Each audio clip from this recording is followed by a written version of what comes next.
Before we get started, there will be some light spoilers for the 1000-Year Blood War arc of Bleach in the video to come. In the past, we've pulled from the extensive well of vice captains for some of our Bankai theory crafting videos a couple of times, coming up with ideas for characters like Izuru Kira and Rangiku Matsumoto, both of whom have extremely well-defined shikai already. Of the vice captains without a Bankai, I'd argue they are probably the two with the most screen time, and perhaps you could throw Omaida in there as well. Either way, we've seen them both in action a fair bit, making crafting a Bankai for them a little easier than your average Shinigami. And on the other end of the spectrum, you have vice captains like Tetsuzaimon Iba or Isane Kotetsu, for who creating a Bankai would be nearly impossible, which is ironic, seeing as they're now both captains by the series' end. But in today's Bankai theory crafting video, we're looking at a vice captain who sits somewhere in the middle.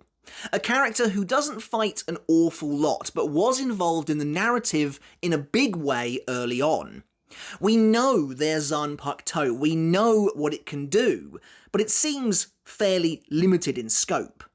Hinamori Momo, the vice captain of the 5th Division, has had a tough time of it in Bleach. Once the most personal and intimate victim of Aizen's machinations, Hinamori has emerged from the other side of that trauma a stronger, more resolute individual. Her journey has been an encouraging subplot to see blossom throughout Bleach, and now, with Shinji by her side and a new, clearer outlook on life, Hinamori seems, in my opinion, primed to achieve Bankai more than ever before. As I mentioned a moment ago, Hinamori's Tobiume seems like a pretty simple Zanpakutō, perhaps the simplest that we've dealt with so far in this series. After all, Tobiume is yet another fire-type Zanpakutō, though there's some confusion over the depiction of the Shikai as to whether it's truly solely a fire type or if it's some kind of Kido-based weapon instead.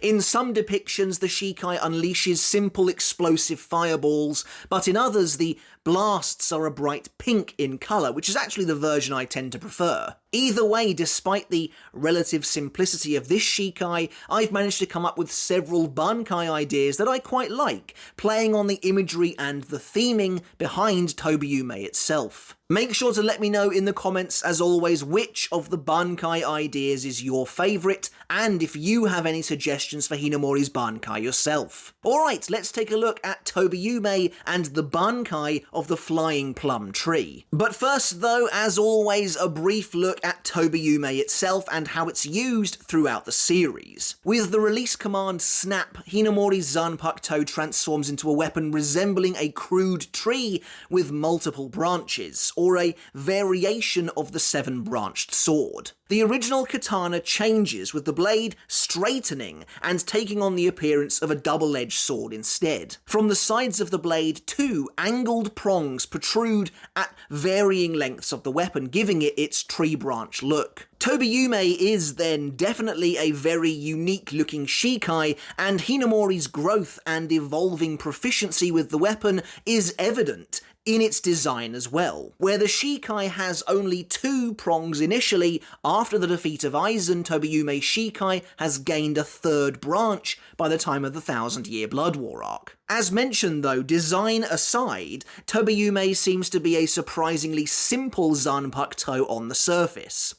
By calling out her Zanpakutō's name, Hinamori can swing the blade to generate a large fireball upon the weapon before launching it at her target. The fireball explodes on impact and has been shown to pack enough of a punch to stop a Fraction like Apache in her tracks, though at the same time landing a direct hit with one of these fireballs was only able to slightly injure the Ranka. That being said, there is possibly more to this Zanpakutō than meets the eye. When Hinamori arrives in the fake Karakura Town battle, she manages to ensnare the Trebistia within a net of Kido that's encircling the battlefield.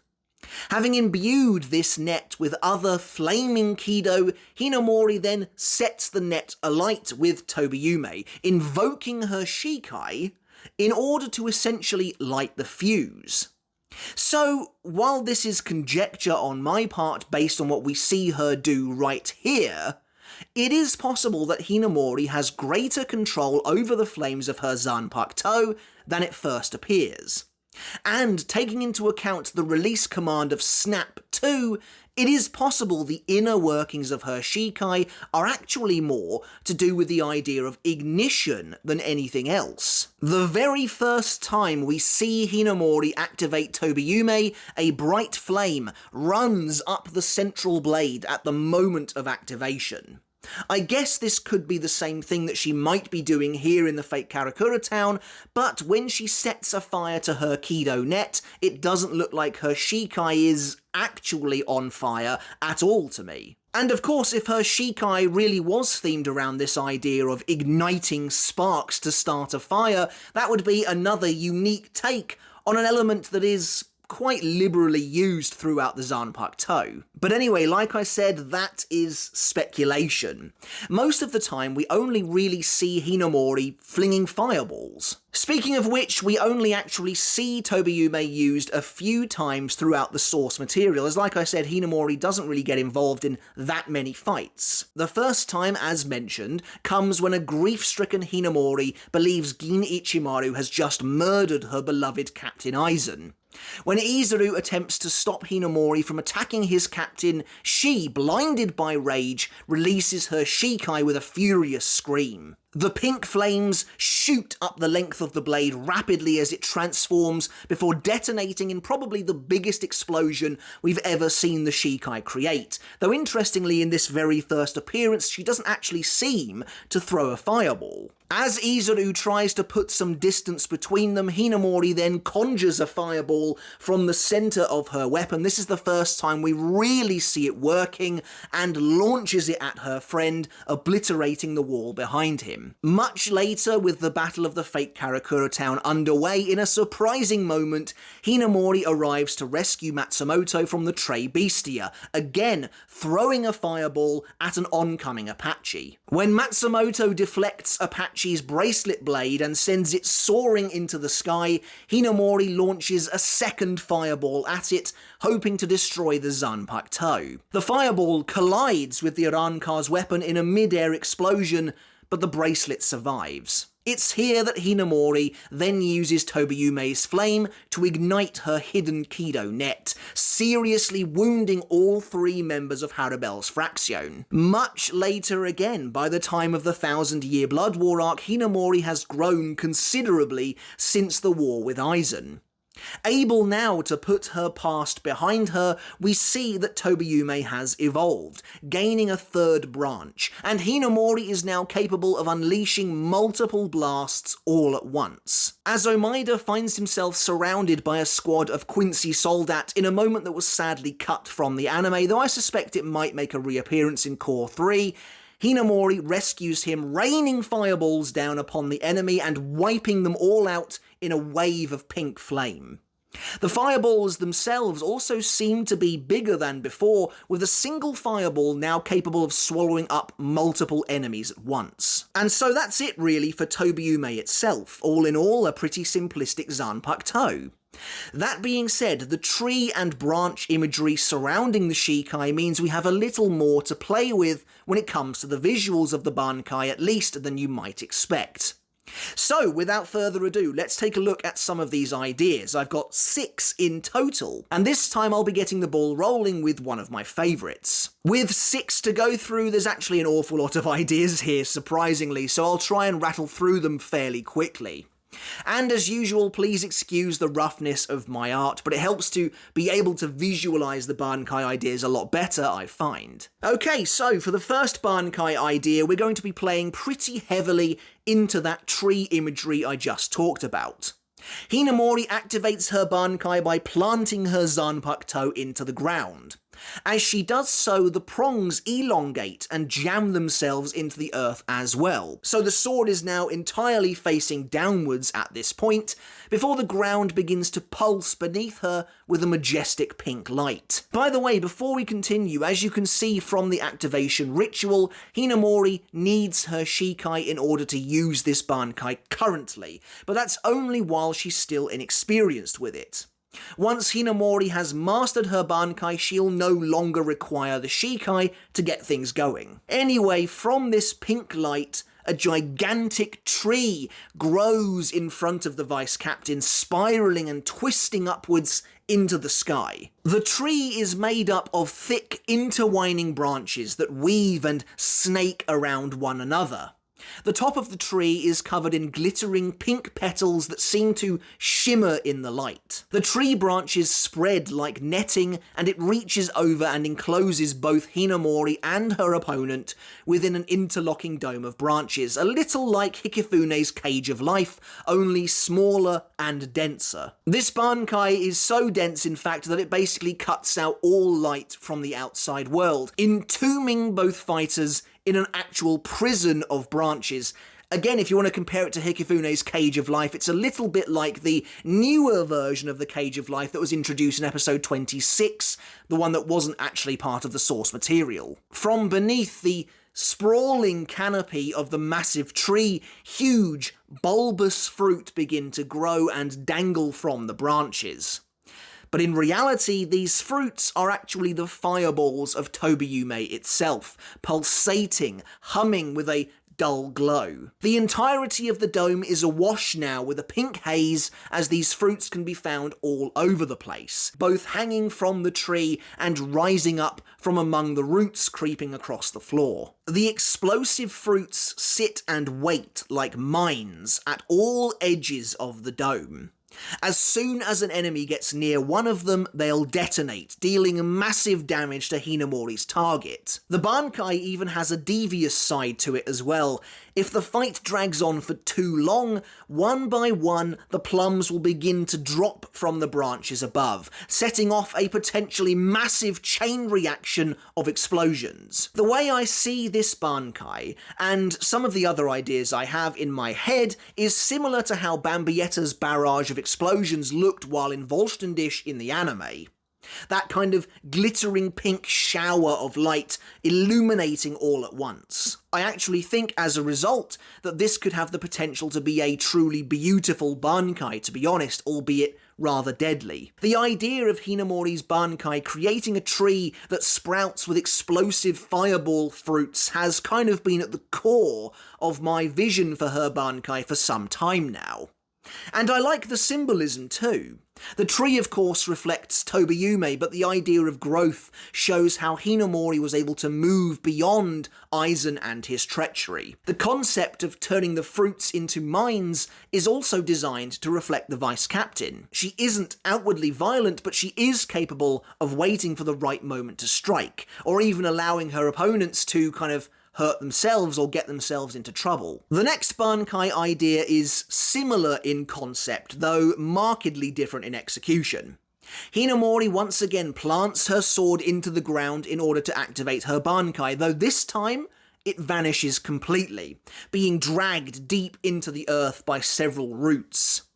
Once the sword has been swallowed up completely, something bursts out of the ground behind Hinamori.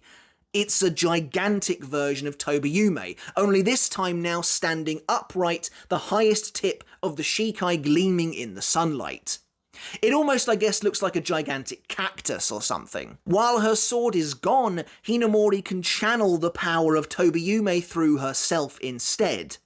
She can unleash a seemingly limitless barrage of fireballs from her hands like a machine gun, similar in appearance to Shaka Ho, a reference to her Kido capabilities. She's also capable of keeping that power contained within her if she wants to. This means that should an enemy make contact with Hinamori, they'll be caught in a huge fireball explosion, as if she's wearing her Shikai. Over time, as Hinamori uses up her energy and power, the giant version of Tobiume behind her begins to split and break open, leaking a bright pink, viscous, sap-like liquid that coats the ground beneath the fighter's feet. This liquid both heals Hinamori and helps to replenish her energy, but its actual appearance isn't a great sign. For once the sap from the giant tree dries up, Hinamori's Bankai immediately disengages, the huge sword shattering into a million pieces behind her. Giving Hinamori's Bankai a visual timer of sorts that counts down behind her to her Bankai's end is of course an idea that links her to her childhood best friend Hitsugaya, whose own Bankai features a similar concept. I think I've said it before, but as a general rule, my favourite Bankai are the ones that introduce some kind of huge construct, which admittedly is most of them, and I think that's why these are two of my favourites for Hinamori, though there is one left to come that I do really love. Alright, for the third Bankai idea, Hinamori is taking a little inspiration from Byakuya of all people, or should I say I am. Activating her Bankai, this time by holding Tobiume in front of her face, the prongs on the side of the sword suddenly eject. In their place, thousands of plum tree petals are released from the Zanpakutō itself, completely covering the air in a thick pink mist. The petals, however, simply linger there in midair, drifting daintily on the breeze as real petals would. However, working similarly to our first Bankai idea, should anyone touch a petal, accidentally or otherwise, well, you know what's coming. It will detonate in an explosive ball of fire. Now, there are thousands of these petals, so the fireballs aren't anywhere near as big as they are in Shikai, maybe 3 times smaller in fact, but there's the potential here for so many more of them. If one petal detonates too closely to another one, it could start a violent chain reaction, a rain of bombs, turning the very air around the fighters into a frenzy of explosions, littering the sky with glittering pink sparks. Hinamori can also remotely detonate any petal of her choosing by lighting a spark with her sword. Again, I took some inspiration from Bambietta to reach this particular Bankai idea. I wonder, maybe Hinamori should be able to control the movements of the petals themselves. However, if she did that, I feel like it would be all too similar to Senbon Zakura, and not particularly original at all. Let me know what you think. Maybe this Bankai can be rolled into another one somehow, as is so often the case. Many of these ideas can be combined into multiple concepts, making one. In fact, speaking of which, my fourth Bankai idea is one that can probably be easily combined with another. With this particular Bankai idea, Hinamori conjures a huge fireball from her sword, which she can then control freely with her hand. The fireball floats through the air and sets ablaze anything it comes into contact with, but it won't explode unless Hinamori closes her fist. Otherwise, she simply keeps her hand outstretched to control the movement of the sphere. As she becomes more proficient with her Bankai, Hinamori is able to summon a second sphere, and so one of the benefits of this particular Bankai is that she still gets access to her sword, so growing skilled enough to fight with one hand while controlling the fireball with the other will be key. Now, next up, I like the idea of Hinamori's Bankai having something to do with sparks and ignition in particular. So this next Bankai idea leans heavily into that.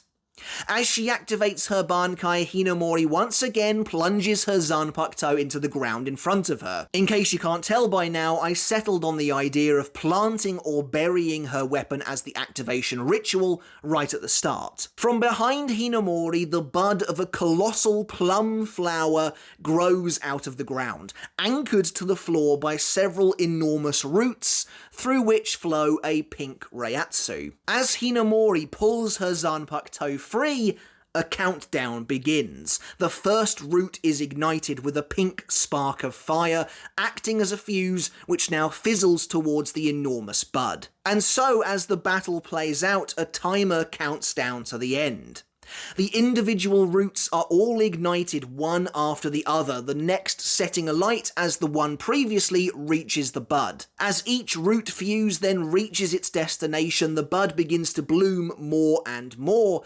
And finally, if Hinamori has succeeded in keeping the battle going for long enough, the last root fuse reaches the bud and its pink flame envelops the now fully bloomed plum fruit. The fruit, of course, transforms into an enormous megaton version of the fireballs from Hinamori's Shikai, and its explosion consumes absolutely everything in the nearby vicinity, though Hinamori herself is unaffected. I guess to again compare her to Bambietta, when this Bankai finally detonates, the explosion would be similar in scope if not a little bigger than when Bambietta inflates her Reiatsu and sends a massive blast outwards. Personally, I really like this idea. In fact, it is the other favourite that I mentioned earlier. It combines a few elements of Hinamori's Bankai that we've discussed so far.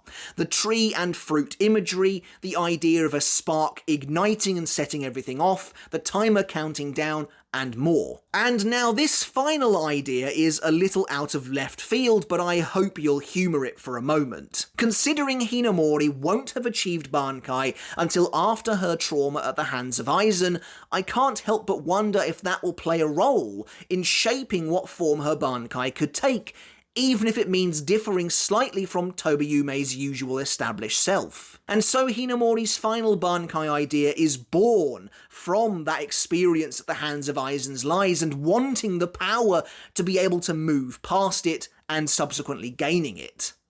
Upon the activation then of her Bankai, Hinamori unleashes a huge blast, throwing her arms open and sending forth a ripple of pink light that completely dispels all illusory abilities in the vicinity with this explosion. But that's not all. The prongs from her Shikai now detach and begin to float around her, rapidly moving around Hinamori at a high speed. For as long as the prongs spin and flit around Hinamori, all illusory powers can't be activated, as they'll be dispelled immediately. Obviously, this is a very situational Bankai, but of course that would be the entire point. It's designed to completely counter Aizen's Zanpakutō. And those are my 6 ideas for Hinamori's Bankai, bringing this video to a close. What did you think? Do you like any of them? Could you see any of them working for Tobiume or not? As always, I'd love to hear your thoughts down in the comments, and make sure to let me know any Bankai ideas you might have for the Vice Captain of the 5th Division. Due to the overall simplicity of her Zanpakutō Tobiume, I think Hinamori is a difficult one to work with, though having said that, I just produced perhaps the most Bankai ideas that I have for any single character yet, so clearly I'm talking nonsense. Alright guys, but that's it for the video. As always, I really do hope you enjoyed it, and I want to end the video like we always do by saying a massive thank you and giving a huge shout out to my wonderful supporters over on Patreon. I really do appreciate each and every one of you so very much. If you love what I do here over on YouTube and you want to support me as well, over on Patreon you can do just that to get your name in the credits like this and to get every video I release absolutely ad-free.